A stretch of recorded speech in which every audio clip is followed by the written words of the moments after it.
Hello, my friends! In today's video, you'll learn what made a healthy man sick after removing a mouse from his cat's mouth. But before this video begins, please subscribe to the channel and click the like button so you don't forget. Thank you!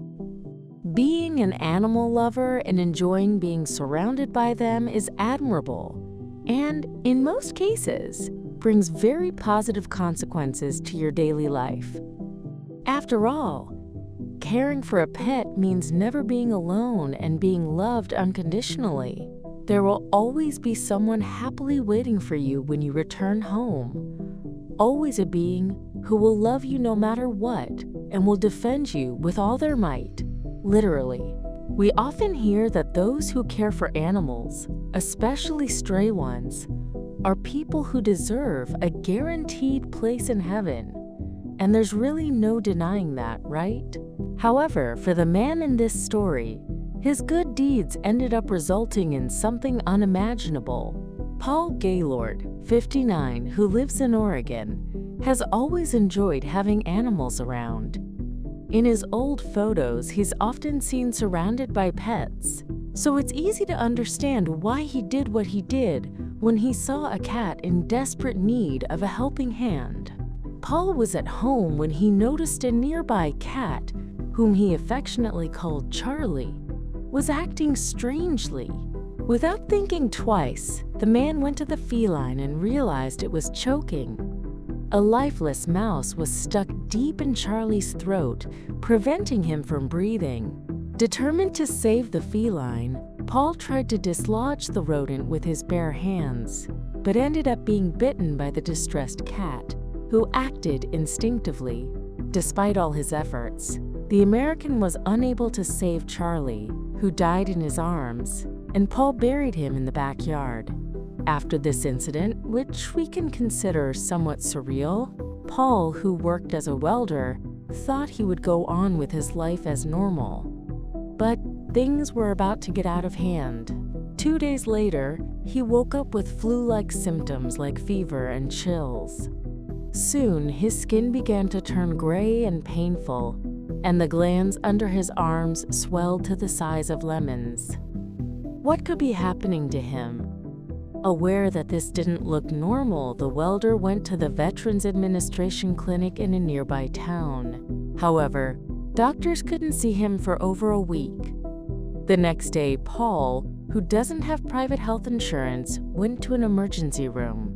There, he was examined and told that he had contracted a version of the Black Death, also called the bubonic plague, caused by the bacterium Yersinia pestis, a bacterium found in rodent fleas that claimed the lives of a third of Europe in the late Middle Ages. He spent nearly a month in the intensive care unit as his body struggled to fight off the deadly disease. The plague began to consume his vital organs, causing his body to collapse and his heart to stop beating. Paul's condition was so critical that doctors discussed turning off his heart machine. He was on life support the day before he woke from a coma, he said, as he revealed how close to death he had come. He told The Guardian about the moments after he was rushed to hospital. He said, "Hot on a dialysis machine, I had collapsed lungs, and at one point my heart stopped. Technically, I shouldn't be here.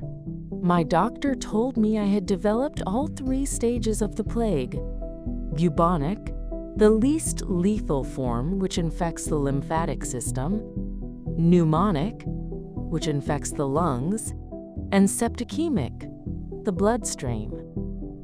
Apparently, some people survived the bubonic plague, but not all 3. Paul recounted how the Centers for Disease Control and Prevention came to his home to find out how the plague infected him, and then sent his dead cat to a lab for testing, which later came back positive for bubonic plague. Paul still had a hard time accepting the severity of his illness and how miraculous his recovery was. Told he faced a life of dialysis because his vital organs were so damaged, he underwent treatment before his body regained function. But it was too late to save his gangrenous fingers, which surgeons had to amputate. I still have my hands and part of my thumbs. They ripped off all the toes on my left foot, and about a third of my right foot is gone, he added. It's hard to believe this happened to me, but instead of feeling depressed, I always felt positive and happy to be alive. Paul retired as a welder and has since spent much of his free time indulging in his hobby of making knives in his garage. According to the Daily Mail, without treatment, the plague kills about 2/3 of infected humans within 4 days. It causes a cell-killing infection, causing gangrene that often also results in amputation. Symptoms of the plague in humans, which usually appear within 4 days, include fever, chills, and a bloody or watery cough. In animals, it presents with enlarged lymph nodes under the jaw, along with fever and fatigue. However, about 11 cases of plague per year have occurred in the United States since 1976. Paul's recovery was nothing short of miraculous. Don't you think so? Comment and don't forget to like. And if you're new here, subscribe to the channel and turn on the notification bell for easy access to our stories. Thank you. Assista ao vídeo indicado. Watch the dubbed video. Mira el video doblado.吹き替え版の動画を見てね. شاهد الفيديو المدبلج. 더빙된 영상 봐. Regarde la vidéo doublée. Schau dir das synchronisierte Video an. Guarda il video doppiato. Смотри дублированное видео. Dub kiya hua video dekho. Dublajlı videoyu izle. Tonton video yang sudah didubbing.